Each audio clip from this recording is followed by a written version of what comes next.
And we're up. We're live. We are. Here we are. Is that what you're saying? We're live? And We're we're actually live. live. Hi, everybody. Nice to see you.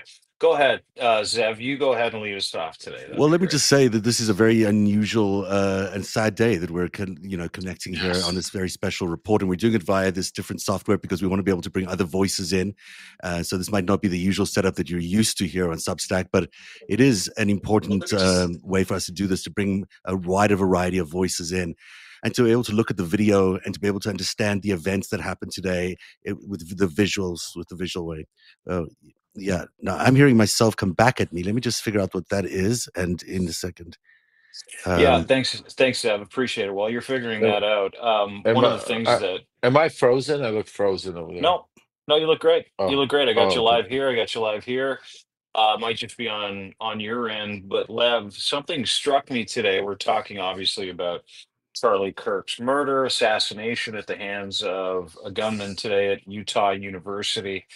Um, you know the man, and you were visibly distraught today. Obviously, the loss of human life in any capacity is a big deal, but wanted to kind of get your take on your relationship with Charlie before we get started today, because you seemed to be incredibly bothered by, and rightfully so. I mean, what you saw, you know the man, but just a little bit of your history with Charlie Kirk, where you met him, and we'll go from Yeah, there.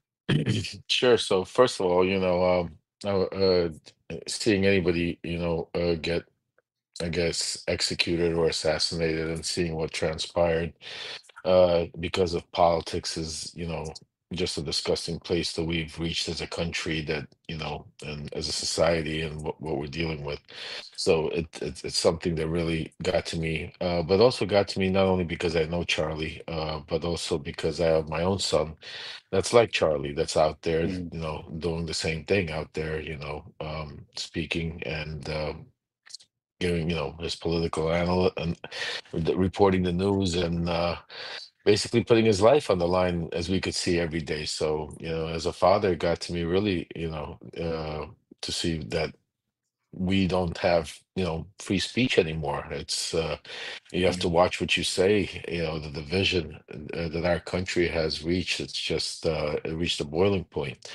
As far as Charlie goes, I met Charlie. I think it was 2018, maybe 2017, uh, when I was closely with the Super PAC America First. That was Donald Trump's Super PAC at the time, which he basically controlled. And Charlie was introducing everything 24, somewhere around like that. She was also, they were both. what's happening to the audio there? I don't know if it's is that a problem for you, Dean, as well? You hearing Lev there? Or, Yeah. okay, Having a problem with your audio there, just Zev. Go try ahead, Lev. again. Just Is see if it? that might be better now. We're So you Is better. it? met him in Is it? Is it? 2017. Yeah, Is it? better now. Yeah. Yeah, Is that better? Yes. yeah, Is that better? You hear me Yes. yeah, now? yeah, yeah. So you met Charlie in I don't hear you guys. 2017. Hello? Oh, you can't Mm. hear us? Oh no. Hello, hello, Okay. hello. Well, we're here. Can you hear us, Dean? Lev, are you able to hear us? I can hear Dean, and Dean can Is that hear better? us. Are you there? I don't know if your battery may be running dry or something like that. No, I think Yes, yeah, he's coming back. Yeah, it is yeah, yeah. popping in. Okay. He popped out. Here he comes. Here he Um, comes again. it's so incredible hearing from Lev, who knows, Charlie, who knows so many people on the right here. That it's so important to be able to get that perspective. Let's see if we can hear Lev now. Hey, Lev, can you hear us? Is that is that better, guys? Yes. Yeah, yeah. Okay.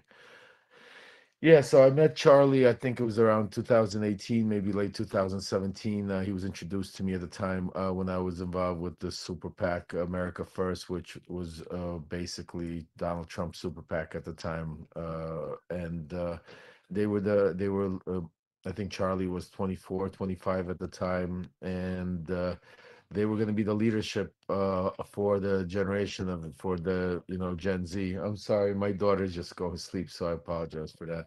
No, no, no problem. But the leader of the new Gen Z they were going to go out there and bring the young vote to the Republican Party, to the Conservative Party.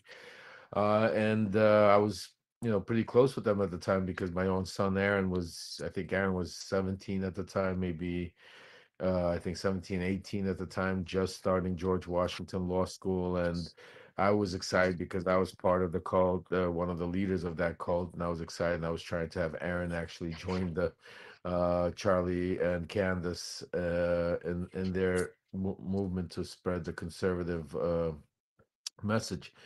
And Aaron, obviously, as you guys know him, he's a very, bright young man. And at that time, he was a little brighter than his father, and he didn't realize that that was not what he wanted to do, and kind of walked away from it.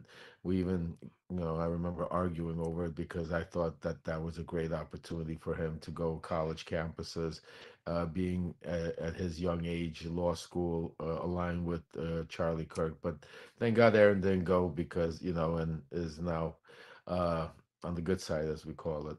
So Mm. that's, Can you talk a my little bit more experience about? meeting Charlie. And obviously, I've ran into him, and I've into a lot of different events back in the first administration.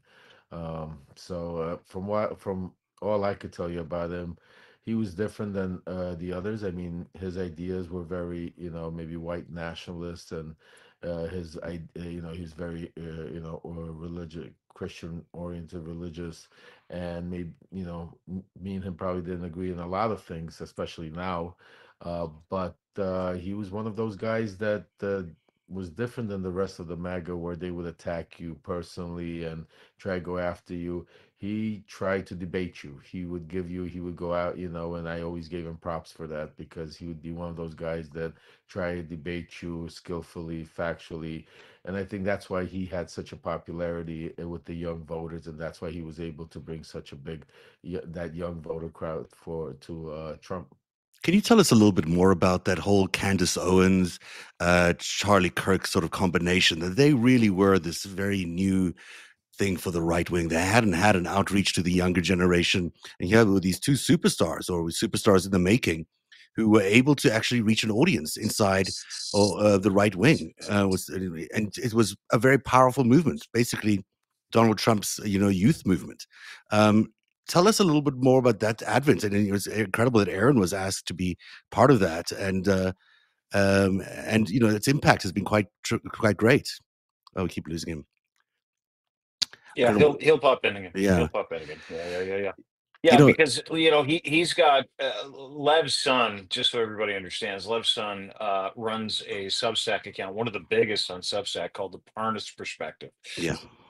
And that is the polar opposite. Sorry, Lev, great to have you back. We're just giving context Yeah. about Do, the Parnas do you project, hear me? Do you hear Parnas me now? perspective. Yeah, we hear Yep, you. gotcha. The Okay. Parnas perspective, Lev, Zev, but we're talking about Aaron's his history. Very, very bright young man who has turned his opposition to what Charlie Kirk and Candace Owens did into this incredible platform. So, and Zeb was saying, tell us a little bit about, that movement where, Aaron almost got caught up in it. And thankfully he didn't. Obviously, today was a great indicator of your son's, judge of character, or judge of the situation to be more fruitful. But tell us a little bit more about, when you met Candace and you met Charlie Kirk, what the intention was of Turning Point USA at the time.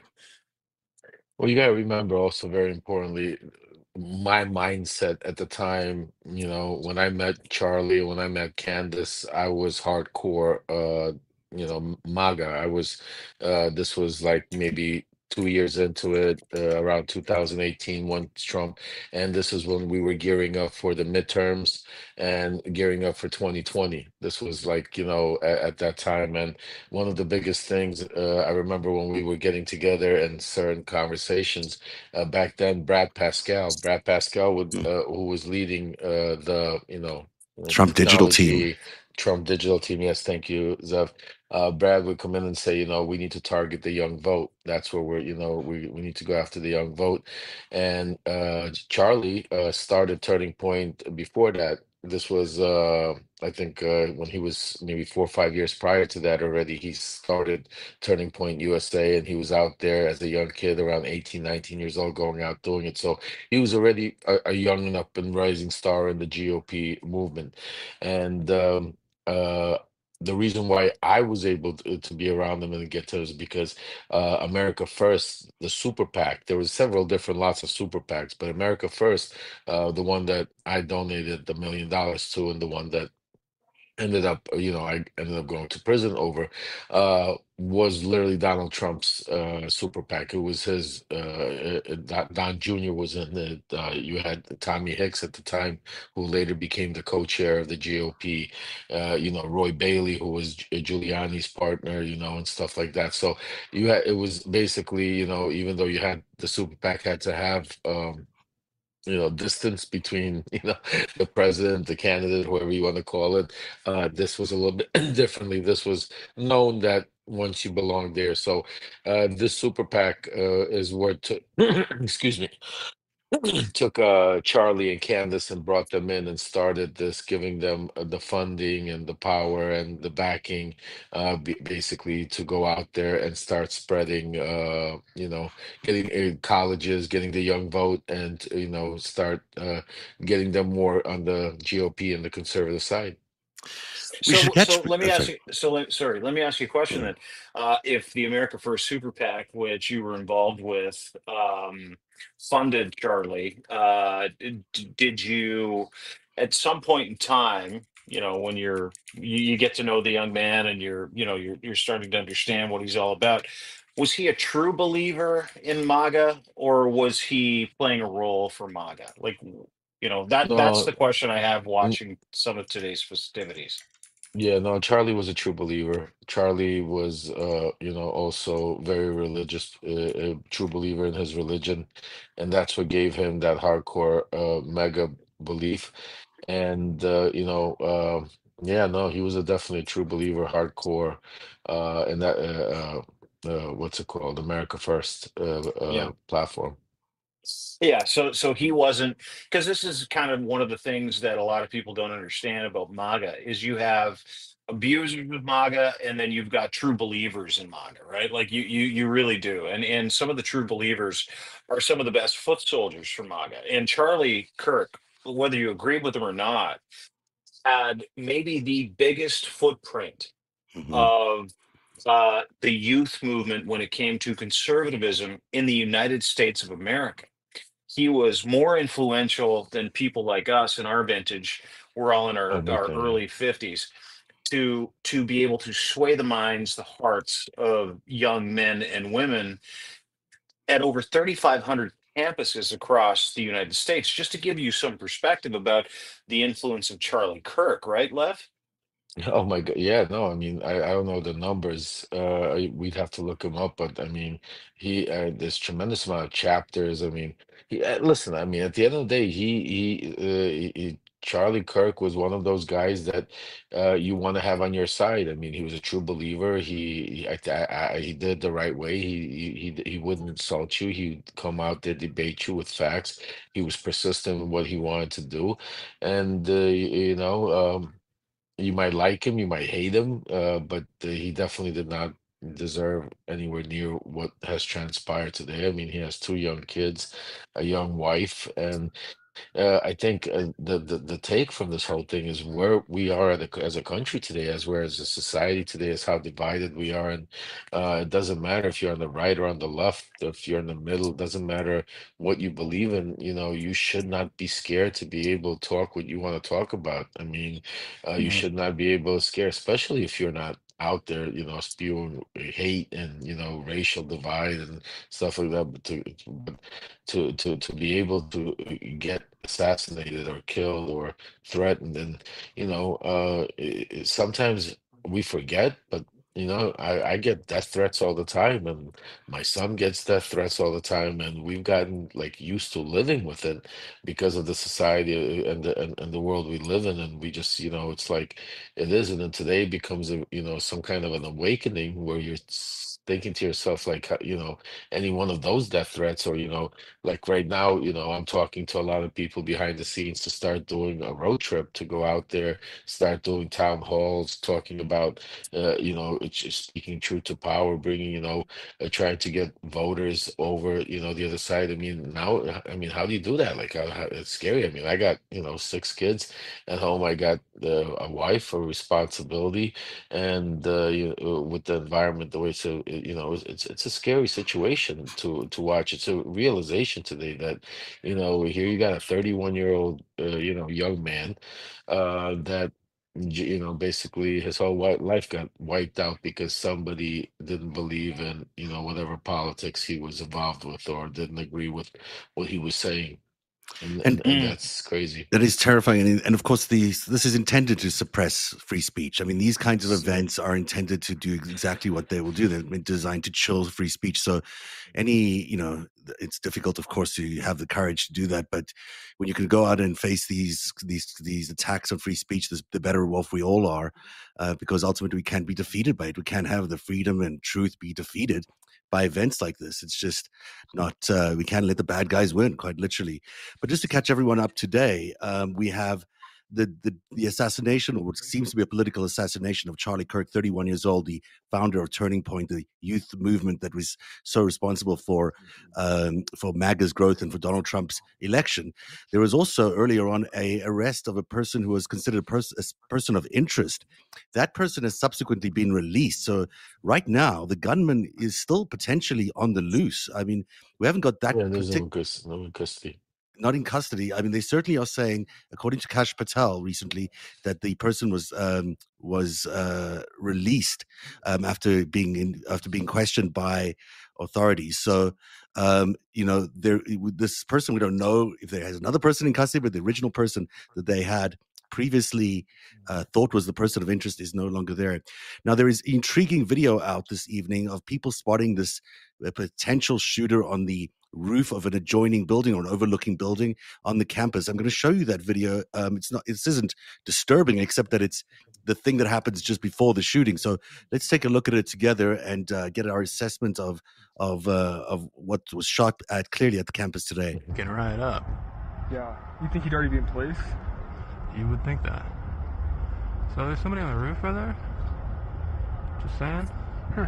He just ran from over, where's my finger? Well, from over there, ran in, and now he's right there. Just saying, just getting right up. Yeah. Watch it You think again, he'd already maybe be here, in just to get a place? good sense of it. You would think that. Yeah. So there's somebody on the roof right there? Just saying? Huh. He just ran from over, where's my finger? Well, from over there, ran in, and now he's right there. Just saying. I mean, Yeah. that's a very dramatic footage. There's another video from across the way from that can also see someone standing up and running on the roof. But that's all we have right now. We don't know who the person was who shot Charlie Kirk today, nor his ideology, nor anything else, or if it's a he or a she, or we just don't know. Exactly. And the one thing that's troublesome, that you already have Donald Trump, and you have a lot of the MAGA attacking, saying it was a left wing, and that's absolutely, we have no idea. When I say that he was, assassinated for his belief, Charlie Kirk believed in a lot of things that disagreed with MAGA. Let's take a look, for instance, with stance on Israel. He was very pro-Israel, where a lot, and he was also, let's take a look at the Epstein files. He was covering up for Donald Trump, after Donald Trump basically came out there and told him, to keep quiet. He flipped after the conversation. So, there was a lot of, disagreement lately that was going on inside of MAGA itself. So to come out there and right away start blaming the left, and start blaming people without even having, that is why we have what we have. And that is why how I started is, this is the society we live in, that we have the president of the United States without any proof. before you even get to the president of the States, you have an FBI director that is playing more a social media director than an FBI director, jumping around Mm. on Twitter, trying to be the first one that does a break. Just think about it. He wants to be the first one to break the news. He's the FBI director talking about, while they're having a press conference, he's typing, "We have the guy, we got him." Meanwhile, they're saying, "No, we don't have the guy. This is just a guy of a person of interest." An hour later, he's texting, "Okay, we got rid of that. We don't have anybody." I mean, this is just to watch the way this is all being played out. Now you got Trump coming out saying that, this is the left. I was just on a space on Twitter, and you had about over 30,000 people there, and they were primarily right-wing space. It was one of Mario's spaces. I don't know if you guys know about that space. Yeah, So I was Mario on that. Nawfal. Yeah. Yeah, Marriott space. So I was on that space primarily all right way. And the consensus there, I just had to leave because, I was getting to a point I wanted to throw up because, they come up there and they talk about that, let's not make this political. And the first thing they do is make it political. Enough, guys. I mean, somebody just passed away, a young, like him, hate him, it's still a human being. Nobody deserves, I mean, to die because of their political beliefs.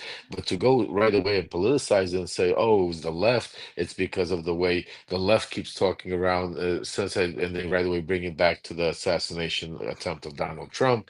I mean, it's just sick to watch how they're starting to politicize this and use I this agree as a with you. rally cry, and take away from all the other things that right now, like the Epstein, like Ukraine, like what's going on in the Can we Gaza talk about Strip and that? everything else. Is there a Yeah. diversion potential tactic here? I mean, you mentioned Epstein. He had flip flopped a couple of times, Charlie Kirk, on Epstein and Trump. Most recently, he was starting to talk about it again, having a quietened down for a bit at Trump's request. And so, just 24 hours ago, we were talking about Epstein's birthday book, and we're not talking about Epstein's birthday book anymore. We're talking about Charlie Kirk now, and I'm not suggesting there's a link in any way. I just am interested in the way this news cycle is always so manufactured. Yeah, it's a big distraction, Yeah, right? yeah, and Yeah. it could be a big distraction. Well, it is, whether or not it's engineered or Yeah, not. I mean, yeah, it's a distraction. So, Lev, to you. Well, listen, again, at the end of the day, the news cycle, this is something that is, it's like a force majeure. I mean, if a hurricane came right now and all of a sudden, this is one of those things that, yes, it has taken over the news cycle. yeah, So for the next 24, 48 hours, I would expect this to be probably one of the top stories because it should be. I mean, yeah, listen, absolutely. you have a young, again, political assassin, and especially at least, and right now, I mean, guys, let's talk about this. We have a killer in the loose, so Mhm. let's understand. So Mm. we don't know if this is, just like, look, remember what happened in Minnesota, that the guy had a whole list of people he wanted to go kill, and we don't know if it's a he, if it's a she, if it's one person, if it's a group of people, if this is maybe some outside forces, terrorist act, they're trying to incite violence here. We have no idea Mm, what this is all that's a very about. good point. And I think that's the important part, that we need to first find out, because right now, no matter how you look at it, I mean, it's a terrible thing to be able to, not to be able to go out there and sit there. He was speaking, and whoever saw that video, I mean, it was just horrific. And the crazy part is his kids and his wife were there while this happened. So, what I'm saying to you, this is a horrific, horrific event, and the media should be dealing with it. But we will get to a point that and as sad as it sounds, and I do not want to politicize or talk about it, but I truly do believe, knowing Donald Trump and knowing the people, and I want to give them the benefit of the doubt, but I truly believe that they will eventually use this as a diversion tactic, that eventually they will try to take this and use this to, somehow get away from the Epstein files, get away with what's going on in Ukraine and the attacks into Poland and other stuff like that. And ICE in, there's, what I'm hearing from my sources, that there we have ICE in, already laid out all over Chicago, Illinois, and it's just a matter of time that that's supposed to take place. So it's a really, really crazy situation right now. Absolutely. Let me ask you a couple questions because there are some things that happened today, and Trump. We're talking about Trump, the weaponization of this tragedy, a family man, whether or not you agree with him or not, whether or not you were a Charlie Kirk acolyte or a MAGA acolyte. A man got shot in broad daylight today, in horrific fashion, and we've all seen the videos. Um, but I don't put it past Trump. The man to use the death of someone that he has ordered flags around the country to be flown at half mast for, when he actually ordered the flags to be raised after a former president, Jimmy Carter, and John McCain had a problem with flags being flown at half mast, but somehow a political commentator for him gets the full, royal treatment when he dies, as sad as it is, as horrific as it is. Not just the double standard, but then again, to your point, him recently in the last 2 hours has come out and basically said, hey, and you can see the tweet on the screen. He said, hey, listen, it's the left wing lunatics. Mhm. It is like the weaponization of this, and then to employ this honor guard of respect on behalf of the United States for this gentleman, whether or not you agreed with him or not, that Donald Trump didn't want to give that to presidents and prisoners of war like John McCain. I would love your thoughts on that, because to me, it seems like, the rugging or the using of this enormous tragedy, this horrific event, is already underway. Well, that's the sad part. I mean, knowing Trump and knowing that group, I mean, they're definitely going to use it to their advantage. They're going to try to milk it and use it, that's the sad part, of this whole thing. But Charlie Kirk was more than just, I think, a commentator. I mean, I think for what he achieved at his young age by being able, just think about how many young people, how many, chapters of a turning point, and how many people he's turned. I mean, because he had a message, because he went out there and talked to you, and that's one of the things I keep telling the Democrats, that you need somebody like that. You need to come out there with the message. You need to go talk to the people, and he did that. To watch the machine that he built, I'm going to tell you, I mean, he was very close to Trump and the Trump. That's why, I mean, he was more than just the kind. He was Charlie Kirk. I would say, was probably as close as they get into Donald Trump world. And listen, Trump's the type of person that, if there was a tragedy that happened inside his own family, he would use it to his own advantage. Right. But Charlie Kirk was as close as they come to me. He gave, and Trump knew it, and he even thanked them. And from what I remember and from my source on the inside, I mean, Trump basically knew that Charlie Kirk brought him that, the win in 2024 with the young vote. Now, Charlie Kirk was also responsible for part of the January 6th insurrection. He had to Turning Point buses pick up a lot of the people who protested on January the 6th. He's been responsible for pushing a lot of Kremlin propaganda. He's very much pro-Russia in some regards in the war against Ukraine. Those are things that, are not going to make someone like you, very, very supportive of him. But, is that Well, just I never supported Charlie Kirk. That's why I said me and him disagree. But you have to give him his due where it's due. And the other thing you have to understand with people like Charlie Kirk, Charlie Kirk was not for Russia. Charlie Kirk was for Donald Trump. And if the narrative fit, and that's why you saw that play out with the Epstein files very well, him going back and forth, Yeah. because with the Epstein files, he actually had an opinion, just not like, because when it comes to Russia and Ukraine, for instance. Most of Mhm. them, like Charlie Kirk, they don't care about Russia, about Ukraine, about what's going on one way Right. or the other. They want Donald Trump to get the win, and that's why. But with the Epstein files, it was a little different, and you saw that play out because the Epstein files hit you home. It kind of gets you into that really hard. Even though war should get like Ukraine or Gaza, that should also really hit you watching all those families, kids get displaced. But to them, the Epstein files, like I said, because for MAGA, it was deeper than just the actual crimes. It was the lead in into the deep state that ties into the, all the different crimes and all the different people that they wanted to bring in and tie in. Mhm. Fascinating. And what a lot of people don't understand is how Donald Trump's influencer network works, right? Like, that's something that some people like everybody thinks they understand, and they just assume that certain acolytes of his or influencer of his, and has Charlie Kirk been has he benefited from Donald Trump? Much more than most, obviously. And you would know intimately how much he has benefited from him, how much money he's made from him, because you were part of that America First super PAC.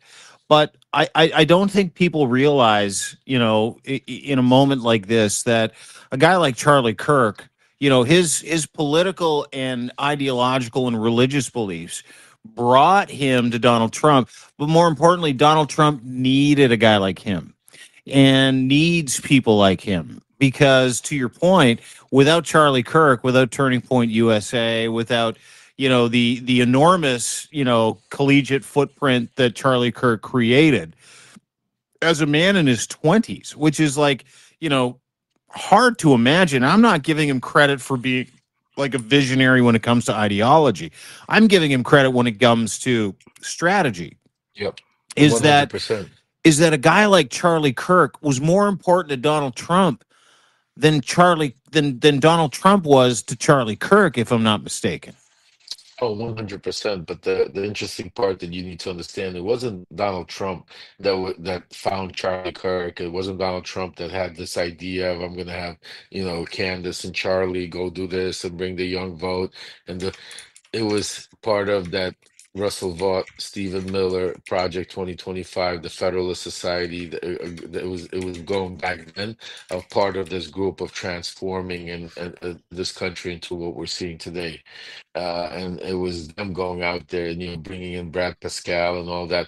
Trump, just happened to be there at the time, and Trump happens to be the face of this whole thing.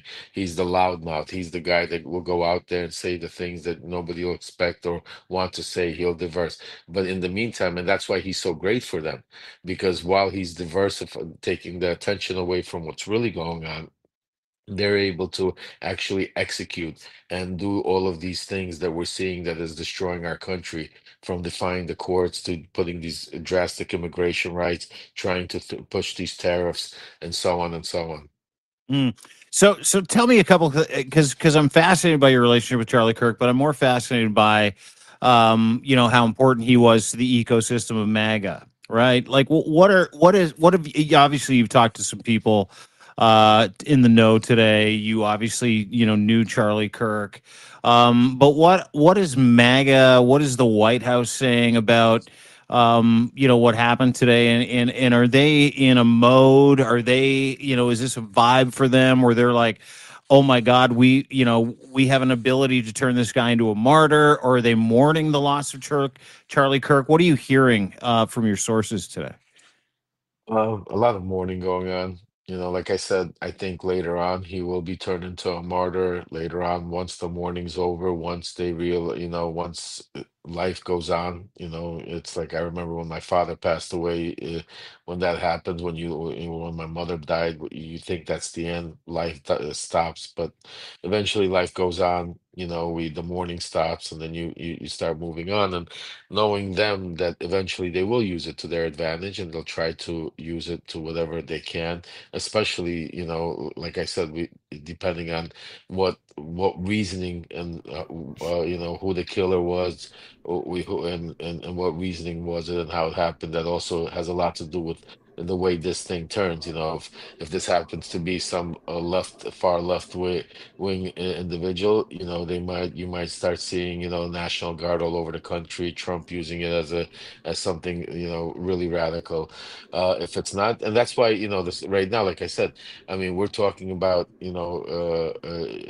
something that just happened a few hours ago, and the assassin is still on the loose. We don't know if this is a one man or a woman, if this was a group, if this was a country, if this was planned. We have no idea what Yeah. this is, where this, why this happened, and how it happened.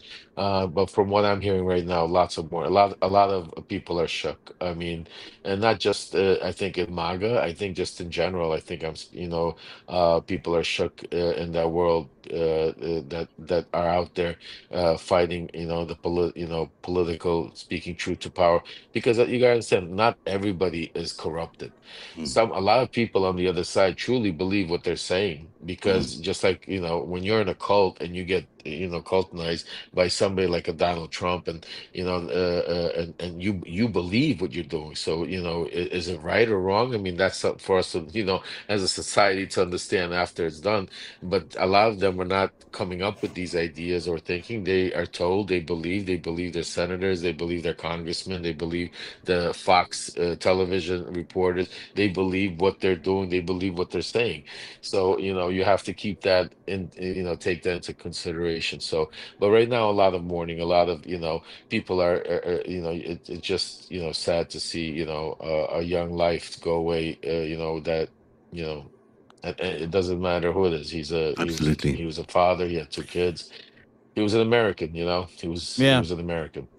Yeah, and I think that is the right tone. And I think that's the right response for anybody that understands what happened today. Charlie Kirk, assassinated, murdered at a rally in Utah by what appears to be a lone gunman who appears to be on the loose. Charlie Kirk vacillating between differences of opinion with MAGA. You've got. I've read everything today, from it's Israel to it's Russia to it's Trump to it's a trans person, and that's the danger you run into, is that everybody's getting ready to frame an individual group or a certain group of people or a certain kind of person for what happened today, because it's beneficial to the cult, right? Whatever Mm. cult you serve. And it's fascinating to me because I've watched this video so many times. I don't know if you have, Zev. I don't know if you got the stomach for it. Lev, same with I you. haven't watched that video. I've watched another video which we can play back, but it's not the one you've spoken about. But we can absolutely. We should just say hi to Nick right afterwards. But this is, if I'm not mistaken, this is a video just before he was. So, do you know how many transgender Americans have been mass shooters over the last 10 years? Too many. Okay.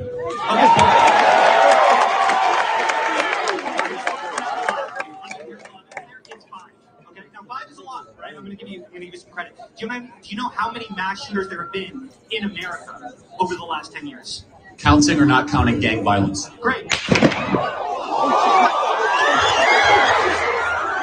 Get down. What the fuck? Yeah, so Terrifying. Look at it. for that to have happened at that specific time, when they're talking about equating trans shooters to mass murder, and Charlie Kirk gets killed, Yeah.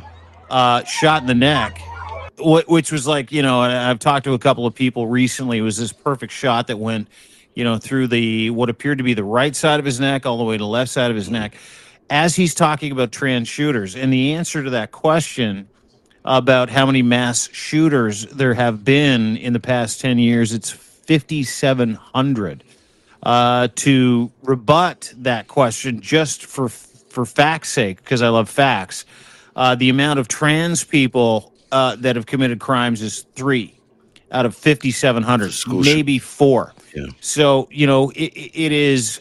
I found that moment to be extra judicious, if you will, in a very bad way. I found it to be very interesting. I found it to be, this incredible moment where Charlie Kirk has a guy in the crowd ask him about how many trans people, which is a real hot button issue, specifically after what happened in Minnesota at the church shooting, where you had a trans person go and shoot a bunch of kids in a school, killing 2, injuring 19. And I thought to myself, my God, this is, as evilly poetic as it gets, according to the MAGA narrative. And I don't know who wants to weigh in on this. Nick Perro joins us. He's a veteran. Ask Nick about this. We're going to talk about a couple of different things today in terms of munitions and what happened and what he saw and what he's hearing. But I and Lev or Zev, maybe either one of you guys want to chime in here. I just found that moment where Charlie Kirk was shot in the neck to be unbelievable, according to the public discourse that we're subjected to. I mean, I daily. think for certainly the timing related to the question is what I think you're pointing to, this transgender question. Yeah. We have seen and we've reported a narrative for a long time now, for 2 or 3 years now, that there is a movement to, weaponize trans people against society by MAGA. They've been trying to radicalize this group of people, through, whether it's through 4chan or 8chan or whatever it is. We've been tracking it for a long time. This idea of a trans liberation army has been floated around MAGA circles for a long time.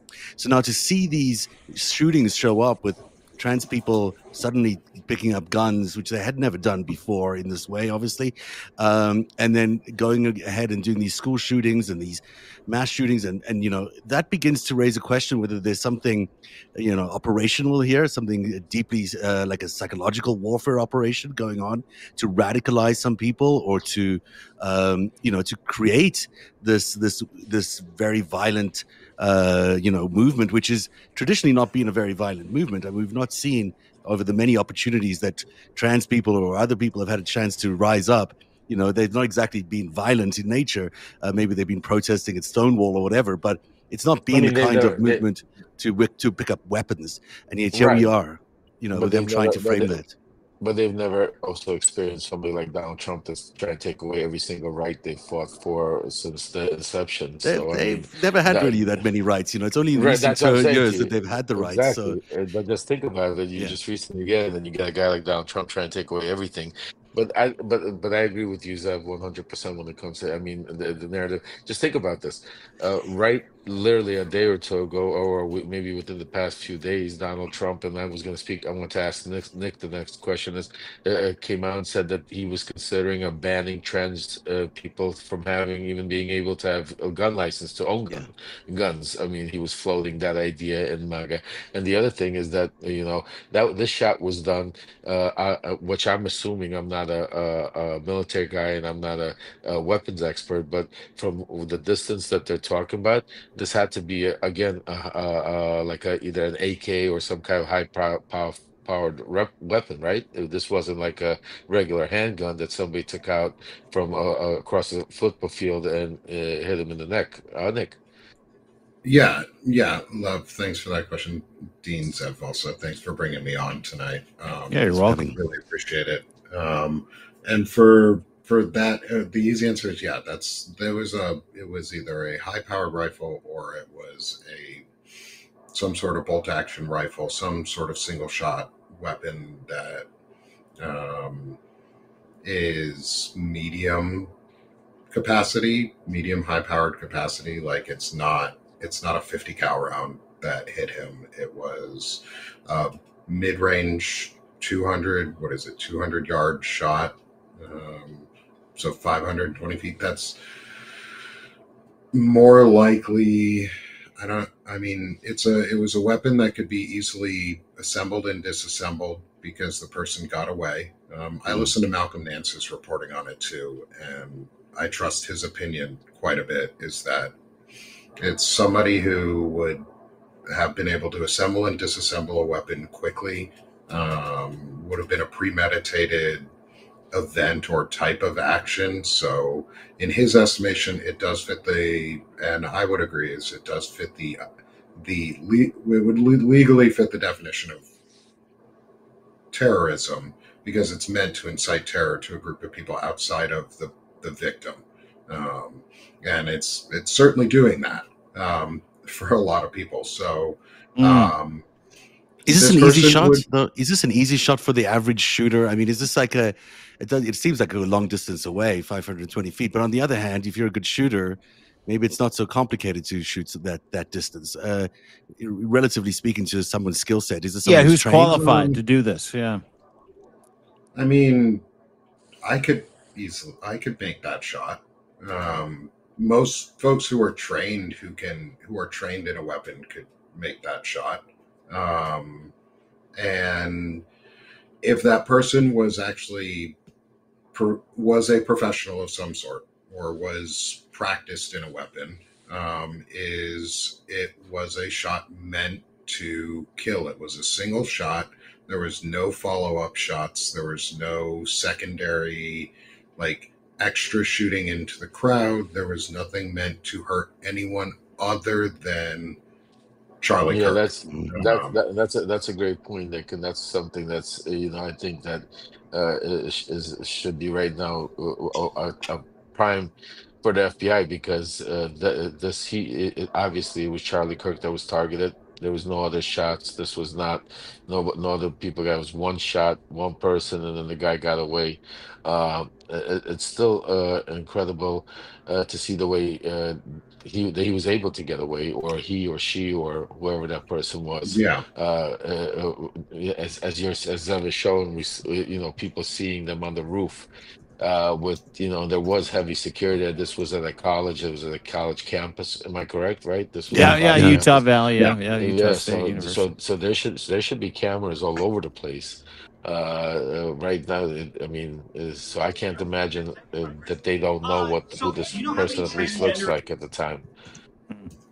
It is really Yeah, interesting. and that- I just sorry, Zev, I please. just want to kind of pump in here because to Nick's point, who is a trained veteran, he's trained in munitions, he's trained in riflery, he understands calibers, he understands a whole bunch more than we do. And Nick, just to back up kind of what Lev said and what you said earlier in your conversation with Malcolm Nance, who understands this, is that there are 20,000 people there to see Charlie Kirk.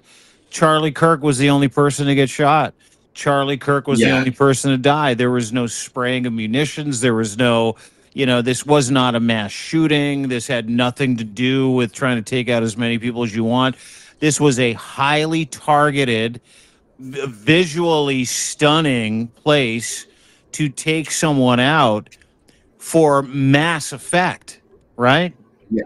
Yeah, and so just to give like reference for veterans and military folk and what we train on for normal long rifle for the M4, which is the military's version, the weapon that the AR-15 is based off of.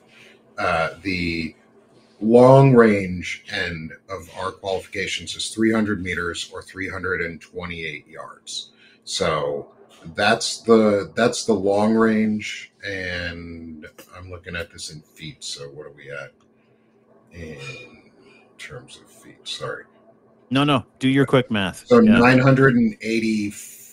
985 feet is the max. So this would be roughly mid distance for an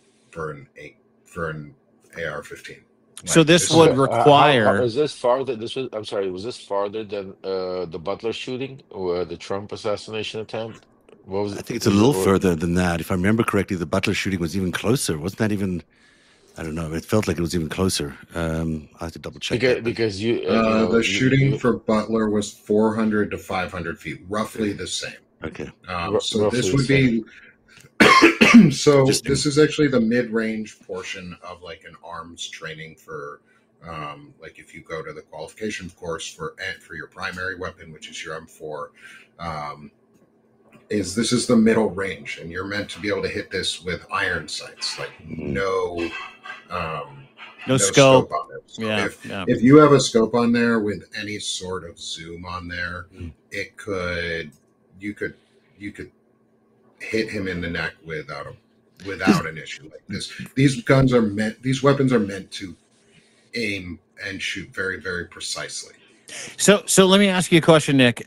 Nick Perro joins us, former veteran munitions expert. He's a former sergeant in the U.S. Army. We're talking about the assassination, the murder of Charlie Kirk today.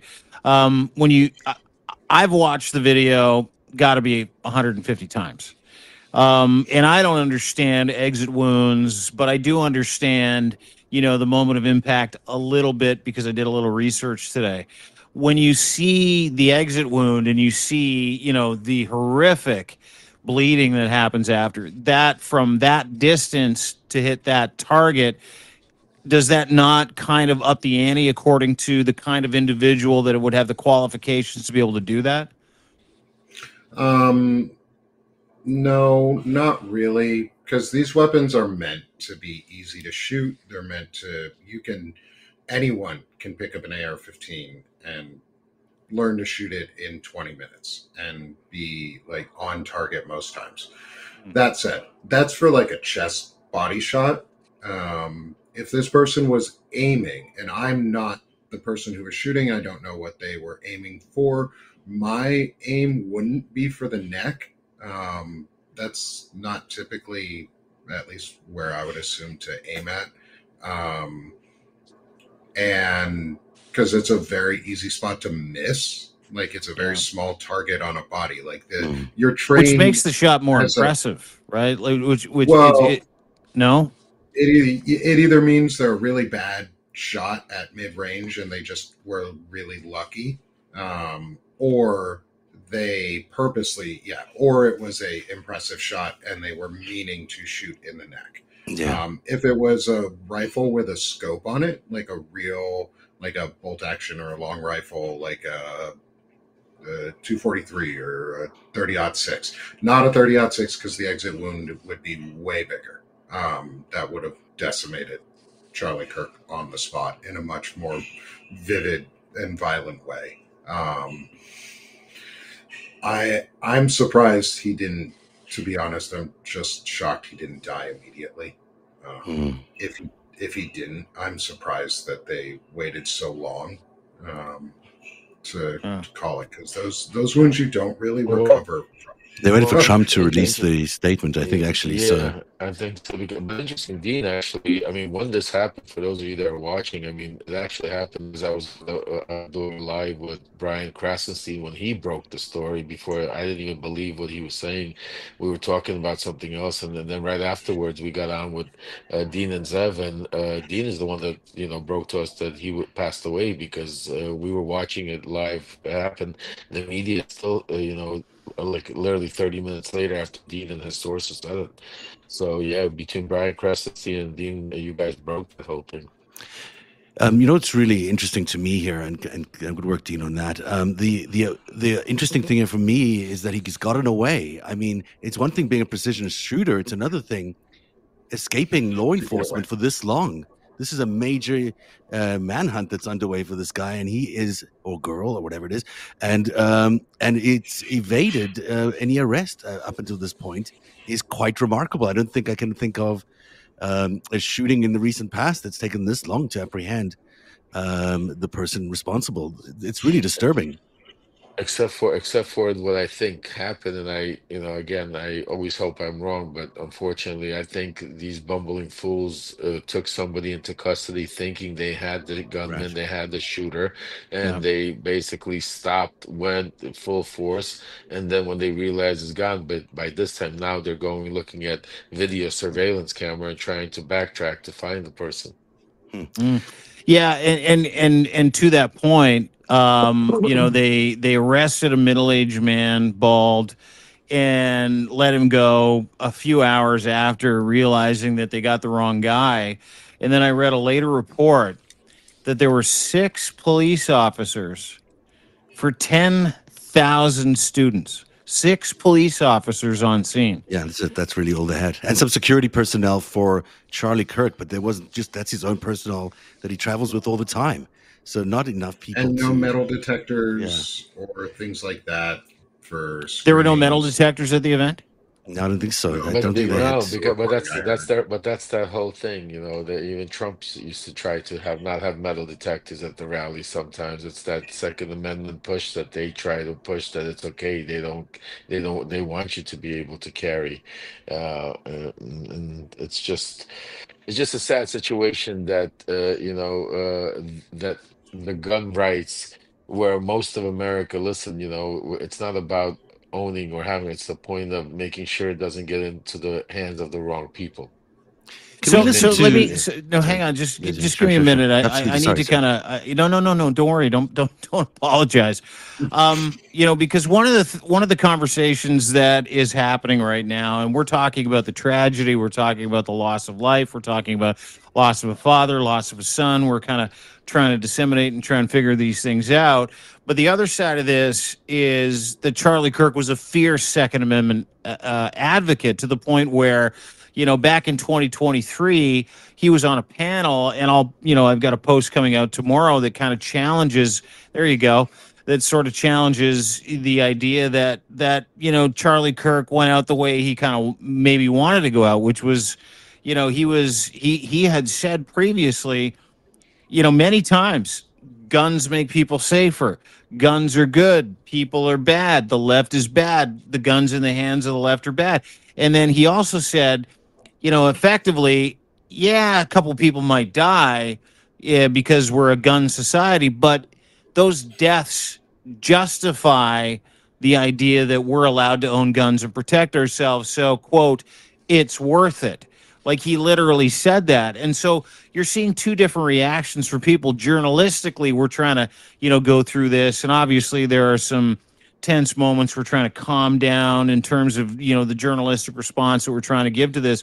But, and I'll put this to Lev. Lev, your thoughts, because Charlie Kirk, in my mind, as I sit here today, and this might change, he lived by the same sword that he died by.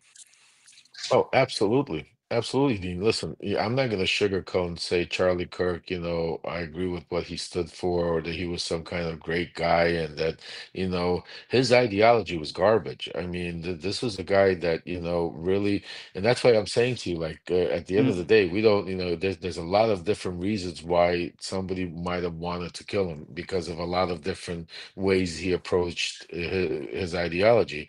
And one of them was the Second Amendment right. I mean, but it still doesn't give anybody the right to kill him, and and that's why it's still a tragedy. It's still, a political crime. But at the end of the day, Charlie Kirk was a fierce, fierce, fierce. What's the right terminology? I wouldn't say competitor. I would say maybe a fierce advocate for whatever he believed in, for whatever movement that they were pushing. He was part of that Project 2025 movement. He was one of the, main leaders of pushing it onto the younger generation.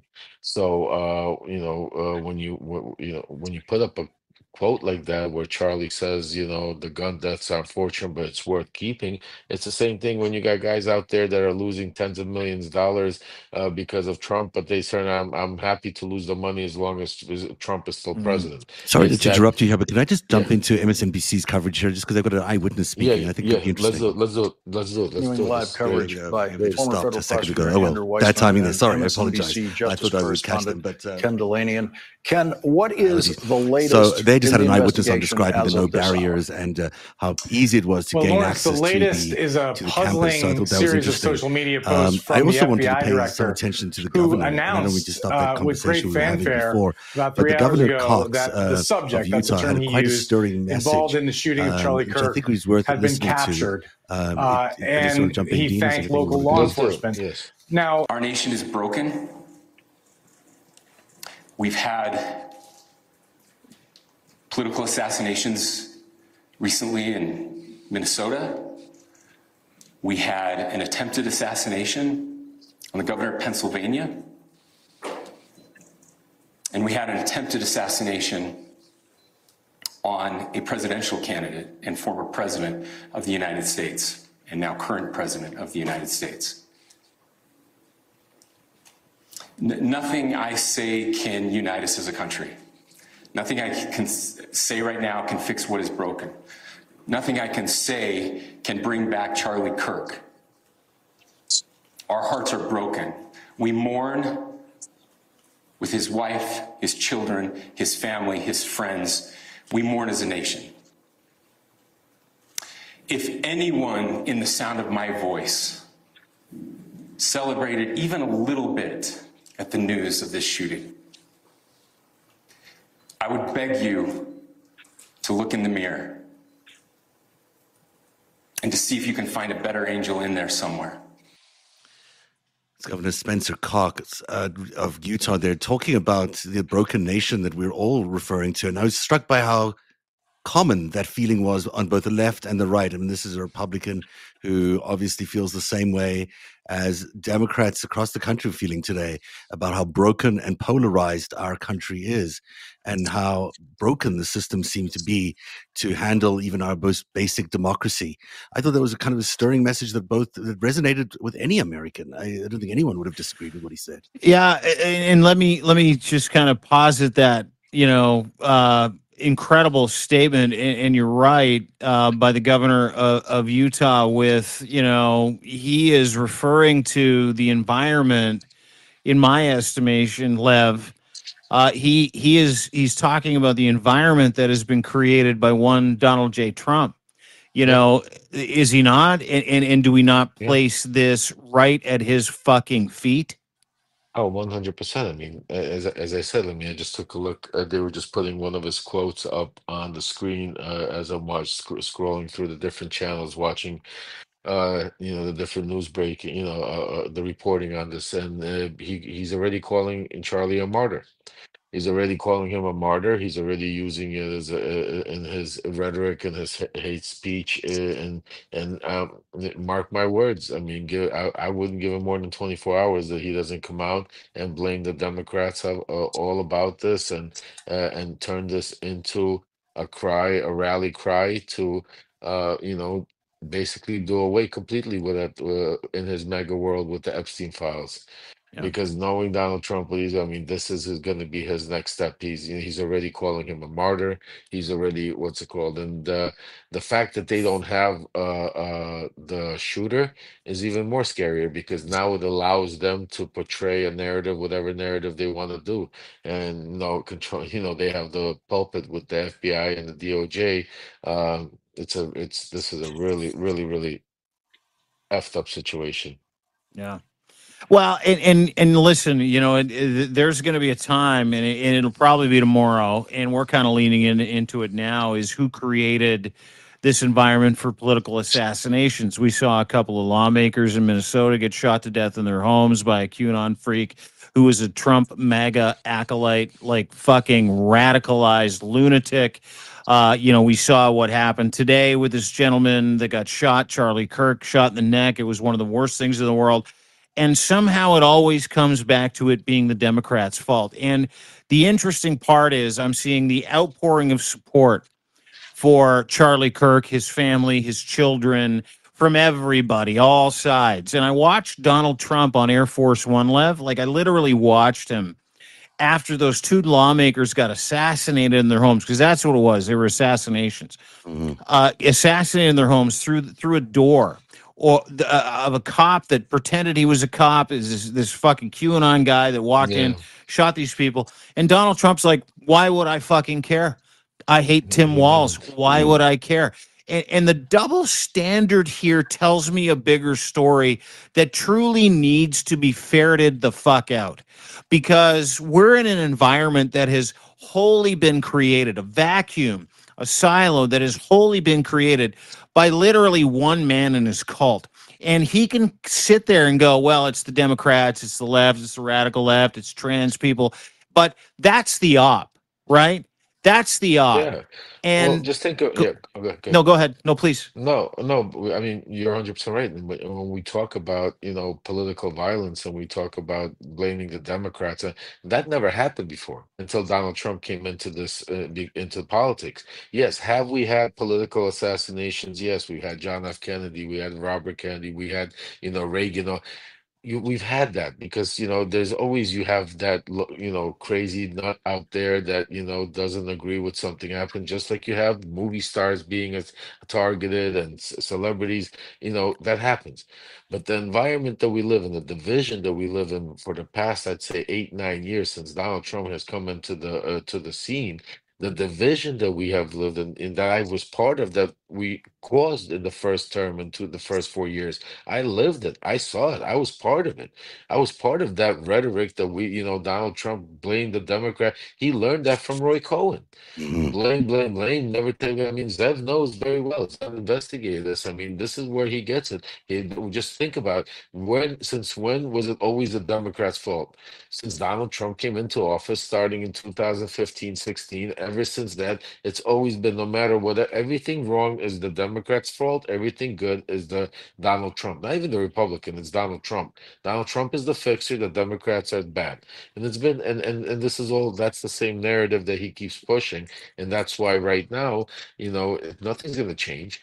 They'll mourn Charlie Kirk for a little bit. Unfortunately, his family's are the ones that are going to end up suffering, are the only, but they're going to be turned into martyrs. You're going to see them. You're going to see his wife probably being paraded at the next, turning, events, she's going to be at the Oval, and this is going to turn into a show. It's going to be, it's sad. It's unfortunate that because a person did die. He was assassinated by somebody that didn't believe for whatever he stood for, whatever the case is. And now you're going to see a major movement by the President of the United States. I think he's already starting to do it by just some of the quotes that have come out, starting to politicize this, turn this into weaponizations against the Democrat. But more than all, he's going to use this to do away with the Epstein files, to take away the complete scene off of it. So is this convenient, or is this a strategy? Strategy, because I watched Operation Midway Blitz get underway today in Chicago, and it was in honor of Katie Abraham. Katie Abraham was a woman in 2023 who was killed in a drunk driving incident via an illegal immigrant who was driving drunk. And there were 588 drunk driving incidents in Illinois in that year alone. Only 3 were, people who were migrant. The rest were of American descent, and only 1 was an illegal migrant, and that was the gentleman, and that was the excuse that he used. And pay attention, people, because the strategy is important. That's the excuse he is using right now to literally go and take over and turn the United States, one of the greatest cities of the United States, and he's doing the same thing in Boston, who has an Asian American mayor. And I hate to kind of jump off the tragedy to the strategy, but you kind of have to, because Donald Trump never, and you know him, Lev, Donald Trump never misses an opportunity to be able to capitalize on misery for his own benefit. Oh, 100%. Like I said, and the interesting part, what I saw, the message I saw that on Twitter that really got to me. I wanted to just bring, because somebody, actually, one of my subscribers, just posted, reminding me, Elon Musk. Did you see Elon Musk tweeted out, basically said the Democrats are murderers. Yeah. I mean, that's that. Like, this is going to turn into a major rally cry. And that's why, I hate to say it, folks, because, we have to, somebody did pass away, but we have to be very vigilant and careful here. And we have to be very strong and not allow them to use this, as bad as this is, and use this turn this into a martyr situation. Yeah, sure. Flip this whole thing.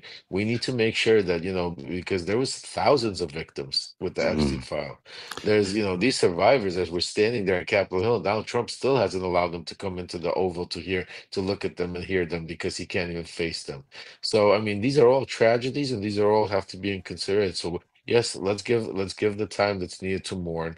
Let's give the time to find out, but let's make sure that we do not let our voices be silenced. Not that the media doesn't start flipping this, because at the end of the day, today, I mean, just yesterday, there were the massacres in Ukraine. The massacres in Ukraine, the massacres in Gaza. I mean, the guys talking about, allowing genocide to happen all over the world, and meanwhile claiming that he needs the Nobel Peace Prize because he stopped these wars that are continuously going on. We just had this. Just think about Israel bombed Qatar today, and if you would have never thought that was going to happen. Russia attacked Poland today.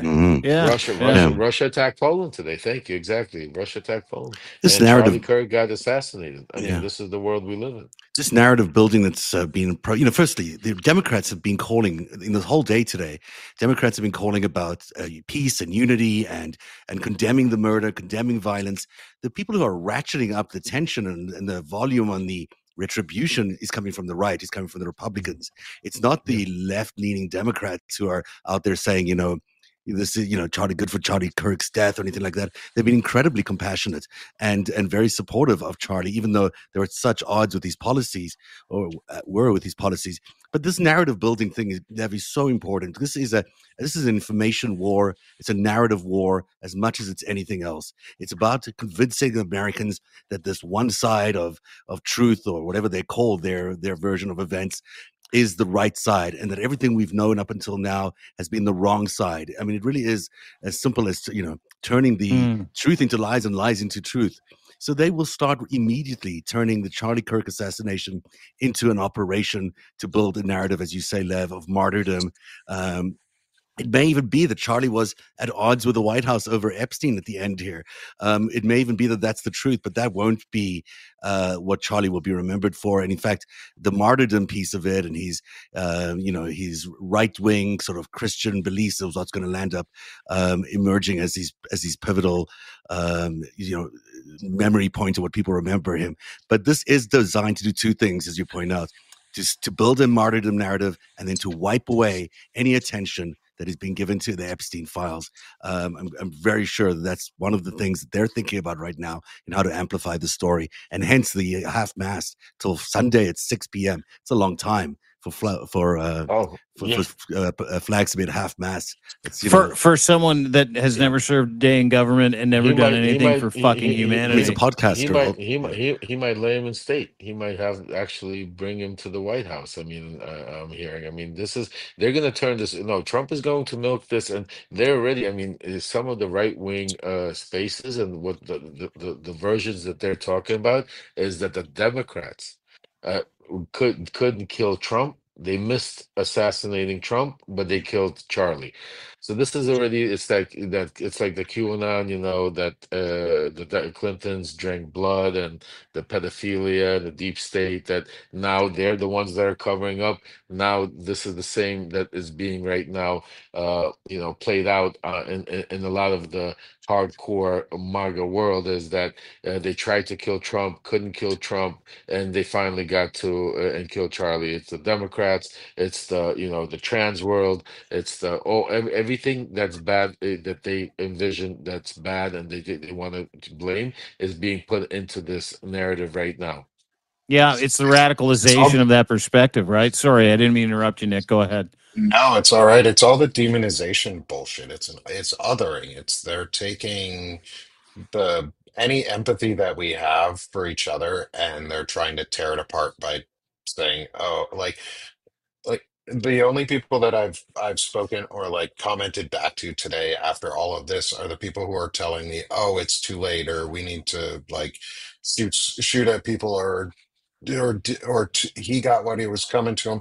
Okay, well, his rhetoric was fucking awful. His rhetoric Yeah, was shitty, and yes, his rhetoric led to the environment specifically, and Donald Trump's rhetoric and all of the rhetoric on the right that has been going on has led to this environment that is killing people. Yes, 100%. He is at fault in that chain of events that led to his own death. Does that mean he deserved to die? No, not by absolutely. shooting. And if there was accountability we're searching for, which is what I would like for people who are trying to tear down my country and destroy my nation and the things that I love and ruin the future for my children and me and my wife and just everybody else around us, that's not accountability, that's vigilantism. Mhm. And accountability is justice, is going through the justice system and actually being held accountable by other citizens for your actions and being prosecuted and going through a due process system. It's about justice and law and order, and none of this was that. It's just vigilantism, and that's getting people killed in the US, but also around the world. Yeah, and vigilantism that has literally been put on stilts by a president who, with no information, the shooter is still at large. We have no idea who the person is. He is literally full force on Truth Social, on Twitter, blaming radical left lunatics right now. It is post after post, and if it wasn't me, they got Charlie. They wanted, like, I mean, the act is on, Lev. The full on, the rugging of Americans once again is on, and I wonder, and I don't know if it'll matter. I don't know if your insights will matter, but I wonder if anybody in that universe, anybody in that cult understands that not only do we not have a suspect, but that Donald Trump is literally projecting whose fault this is so that he can go out and do what Donald Trump does, which is tear down the United States of America. No, I mean, that's the dangerous part right now, folks. I mean, the blinders are on. I mean, this is one of those things that basically took away, has united MAGA again, for the period of time. I don't know how long it'll last, if it will last, but right now, like I said, you're seeing people that were at each other's throats just a few hours ago, over the Epstein stuff that are now starting to, talk again and get realigned, because the conversation is not anymore about covering up pedophilia or Epstein. It's more of that they killed one of ours. It's like they tried to kill Trump, they couldn't get him. Now they killed Charlie, and using Charlie, because he was more, of that.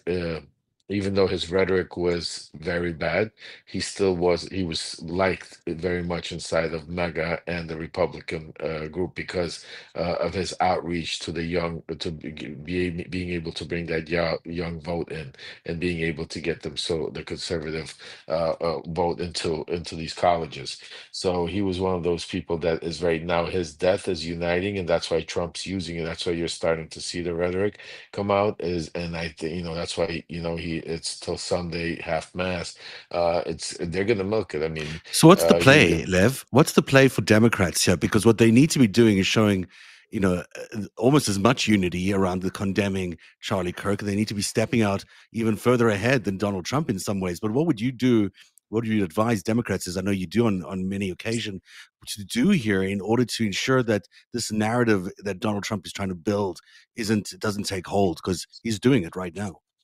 Well, see, this is the problem, and this is a great question, Zeb, but the problem is it's not only just Democrats. See, you have a lot of fractions. There's the left, there's the far left, there's the far left, there's the, central. You have so many right now different parts. It's not like you have a united party. That's the problem. We don't have a united party on the Democrats, where it's one voice, one message. We're all together. You might have some outskirts. You have so many different messages, voices, and alliances and some of them, are, just as wacky as the far right. You know Oh what yeah, I'm saying to you? And absolutely. because of that, and that gives them the ammunition. That gives them the ammunition and feeds their base, because they're not gonna go listen. So I'll give you an example, and I'm not gonna name names because I don't want to be divisive here. But you'll have somebody that's way, way, way far left say something crazy like, you know what, Charlie Kirk is the devil. They should have killed him, his family, something crazy like that. You know what I'm saying to you? That Yeah, nobody, agrees with, that that'll be a campaign. Yeah, that will be their campaign. Not like where, let's say, Newsom or somebody else, or let's say, Raskin comes out and says, we condone all violence, we pray for the family, but we need to tone the rhetoric down and stuff like that. That's not going to be played. What's Mm. going to be played is some Some radical message, person on the extreme radical, saying something correct. extreme, and That that's that going to inflame people. and that's what we use. That was part of our MO when I was part of that mega group. That was part of our MO. We wouldn't look into, just trying to. We didn't have to make up messages, because you would just go get something that was coming out that was Yeah.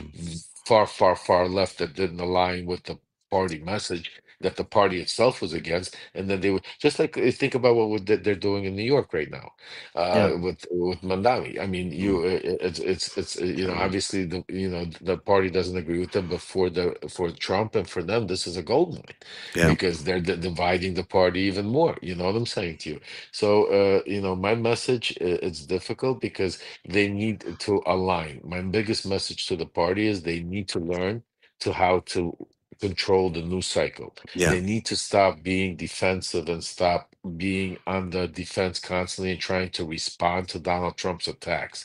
They need to come out with their own message, their own solution, and not go far left, like, where we're gonna, even though I disagree with Mandami, but at least he has a message. That's why he has a chance of Yeah. winning, because who else in the Democratic Party is coming out with a message?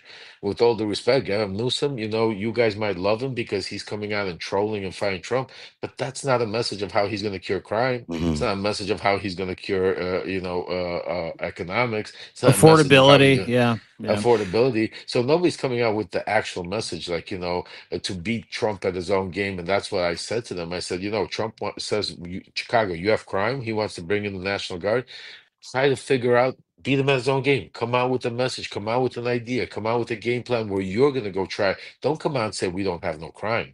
Hmm. That's what he wants you to say. Yeah, he wants you to say that. He's baiting you for you saying to you, because he's going to come in, he's going to give that snapshot. Because remember, Donald Trump uses snapshots. He's going to come in there 30 days, put the National Guard, get a snapshot of some kind of poll that will give him saying for those 30 days, crime was down, what murders were down, blah, blah, blah. And then he's out of there. And that's the campaign slogan. And that's what the people in Chicago are going to see for the next year, nonstop, saying, you see, you liked it when there was no crime. You walked in the city when there was no, but in reality, it's not a solution, because he's not going to put the National Guard all over the country Yeah. It's not 24 hours a sustainable. day. Yeah. Right, correct. Just like what they did in Washington, D.C. The one thing the media doesn't talk about is, like, the first thing they did is they went in and they got rid of all the homeless people. What Yeah. happened to the home? What We don't happened to know. them? We don't know. Exactly. That's what I'm saying to you. What did they do with these homeless people? Where are they? Are they in jail? Are they, getting medical health? Or did they relocate them to somewhere else? Did they give them, what I'm saying to you? It just one day they came in, they just got rid of him. And yeah, it looks great, but what's gonna happen now when all of a sudden the media leaves, all of a sudden it's all gonna come back, and it's gonna come But back 10 times worse. And we well, can agree on the assassination being a bad thing, and that gun violence like this is a terrible thing, and that we can't have people shooting at people and take steps to do that. I mean, the one thing the Democrats can talk about is they're far further ahead than Republicans on on gun violence and on finding ways of stopping gun violence. I mean, Oh we yeah. talked about it Yeah. Go earlier ahead, Nick. today. Sorry to jump in. No, Is no, please.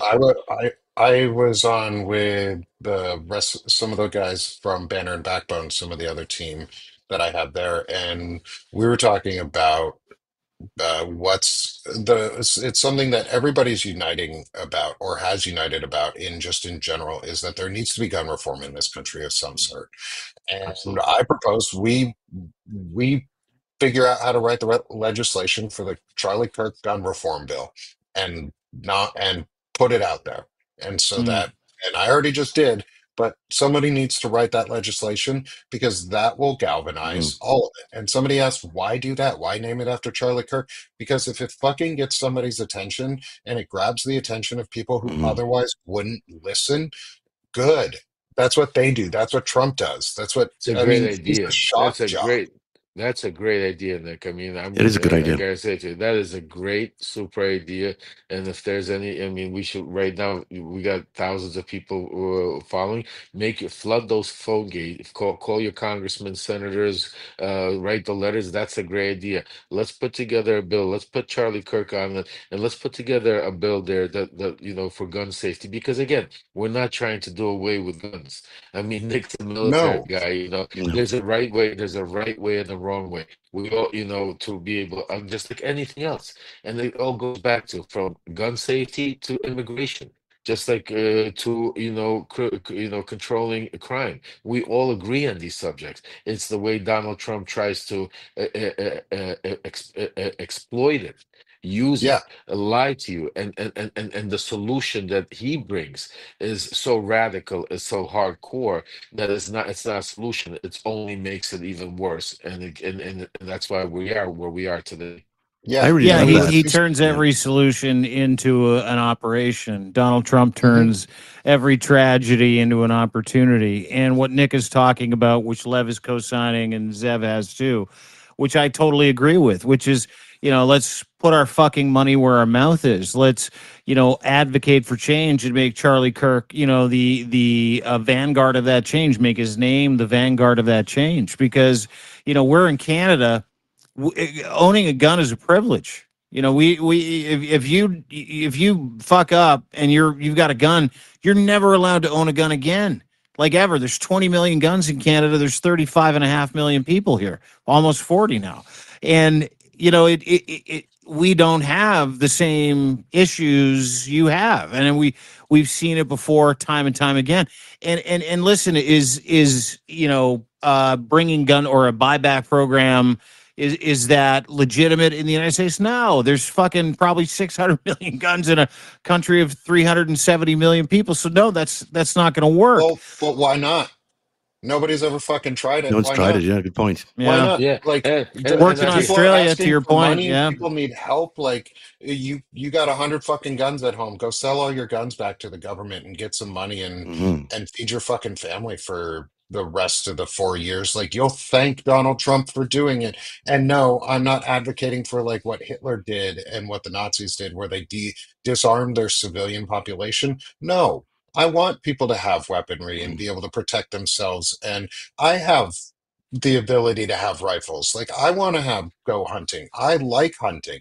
I'm a hunter. But Hmm. I'm not going to go out and hunt another person. I'm going to go shoot a deer for food because that's Hmm. what it's meant for. Like it's meant to kill though. They're weapons. Like that's what they are. That's all they're intended for. and the other thing is, we need to go back and look at, again, we need a normal Congress. We need a normal body of power to change the rules a little bit, to take a look at it, because, you have people out there that can't get a gun, that for a white collar crime, let's say a taxes, somebody didn't pay their taxes or something, and because of that, they have a felony, they can't get a gun. Meanwhile, a person that says that has maybe mental disabilities and that is walking around saying, "I want to go kill half the world or blow up the country," could go in there and go get these weapons, or other criminals could go easily go get these assault weapons to go do this crime. I mean, it's just little things like that that we need to use some common sense, and say again, background checks,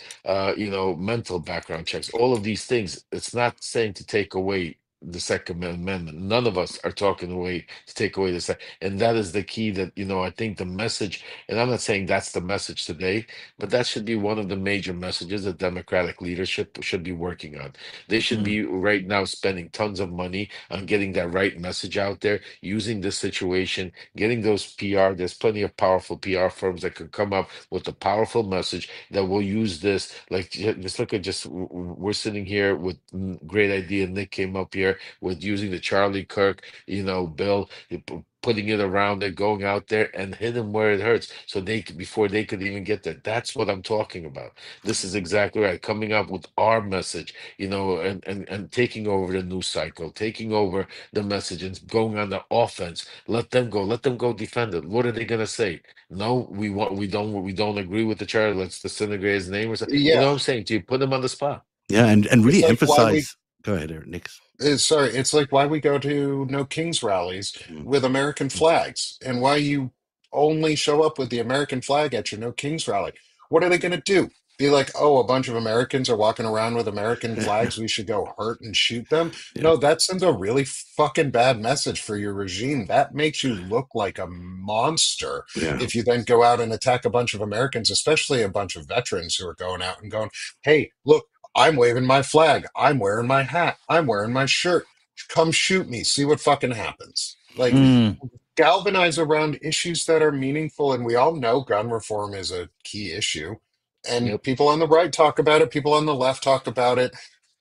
I don't want to take all your guns, but AR-15s, weapons of war, are not needed on the absolutely. streets and are not needed to feel safe. If you have to carry an AR-15 into the grocery store, Something's you should wrong. not be going into a grocery store. You should be going and getting mental health. It's such a good Absolutely. point. Sounds, yeah, we're living in that means we're living in a third world. I mean, even in third world countries, you don't walk into a grocery store with an AR-15. You know what I'm No. saying to you? So there's absolutely no reason for that. And that's I think the biggest takeaway from what we're talking about right there is that Democrats leadership put together a message. Put together a change. What is your message around gun reform? Don't just come in here and start saying all guns are bad. Don't come in here start because that's what they want you to do. That's what they're baiting you to do, to turn this into it. Put together a proper message. Put together and use this in a proper way, because this is now going to be the platform. Don't let them run with it. Take that platform away and then come back right back to it, to where we were before we got here, where we started from. Were release the Epstein files, stop the killing in Ukraine, stop the genocide in the Middle East. I mean, all of those things, The our rights, takeover of all those things. Chicago and The Boston and takeover, LA. exactly, Yeah, yeah, yeah, yeah, absolutely. yeah. And The only, removal of ethnic and racial profiling protections. Like, we should yeah, be talking about that too, and we're Yeah. not.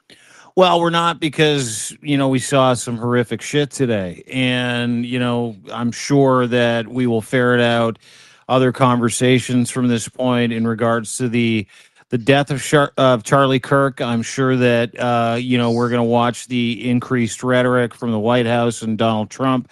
I'm sure that we're going to see some people get out of pocket, and I'm sure this is the beginning of more. But I want to thank Lev Parnas from Lev Remembers Substack. Go to Substack and follow this gentleman, Nick Perro, former American vet. He's current American veteran, former American I'm not serviceman former yet. yeah. Don't wish that who evil upon me, Ricky Bobby. from I won't do that. From Banner and Backbone, a really cool new publication about patriots and former veterans that get together to try to inform you about things that we're talking about today. And of course, my friend Zev Shalev, who has managed to host this, produce this entire time. He is an investigative reporter extraordinaire. And it is almost 10:40, which is the witching hour for a 52-year-old like me. So where I am, and I'm in Toronto, Ontario, Canada. Lev, of course, in the United States, as is Nick. It has been an absolute pleasure to not only, delicately, tread on the ground of a horrific event today, regardless of what you think, but also to extrapolate out with people like you, Lev, your history, and which is why it's so important. Number 1, 2, or 3 in world politics all the time on Substack. It's so important to have people like you and your insight here. And of course, Nick, so important to have you and your insight here as well. And just the humanity of this conversation has brought me to an incredible point tonight, where I'm going to get in the wrapper and I'm going to have a sleep tonight and go, my God, we did pretty good work trying to suss through a really difficult conversation about something that was horrific, but tried to contribute to, the social contract that we have. And we had Joe Walsh on the program from the Social Contract today, who was apoplectic. But, the bottom line is that we have a social contract with people to be able to kind of fill them in. And it's really important. You're part of the resistance. Really important that you subscribe to Lev, to Nick Perro, Banner and Backbone, of course, narrative.org, which is Zev's incredible documentation of what we see today, the investigative reporting in 40 years, which has brought us to this moment where Charlie Kirk was assassinated today, and the fomentation of, the cult, which has just been this incredible opportunity for us to kind of all get together and build this resistance. But it is never more important to share this content. It is never more important to be able to subscribe to people like Lev, Nick, Zev. So please do so. Lev, thanks for doing this. Nick, thanks for doing this. And of course, Zev, I'll see you tomorrow at 3:00, where you're going to have to put up with me for another hour. So my apologies. Look forward to it. Thanks, gentlemen. Thanks for being here tonight. Have a good night. I want to thank all of you. Thank you. I want to thank everyone for coming here. And Zev, I just want to say this is incredible for the viewers. Zev, just what he put together. This is incredible, and I'm working on some really breaking news that has to do with Donald Trump and some really investigative stuff. And when I'm ready, Zev, I'd like for your help to put together this also viewer experience, so we could go live, get some more audience in there, some more people. So, and when we break the story, this is great work. Absolutely, yeah. There's over 3,000 people watching right now, so that's pretty great that people showed up tonight, and we appreciate you all, and we appreciate everyone who joined us tonight. Have a good night, everybody. We'll see you tomorrow. Take care. Thanks so much for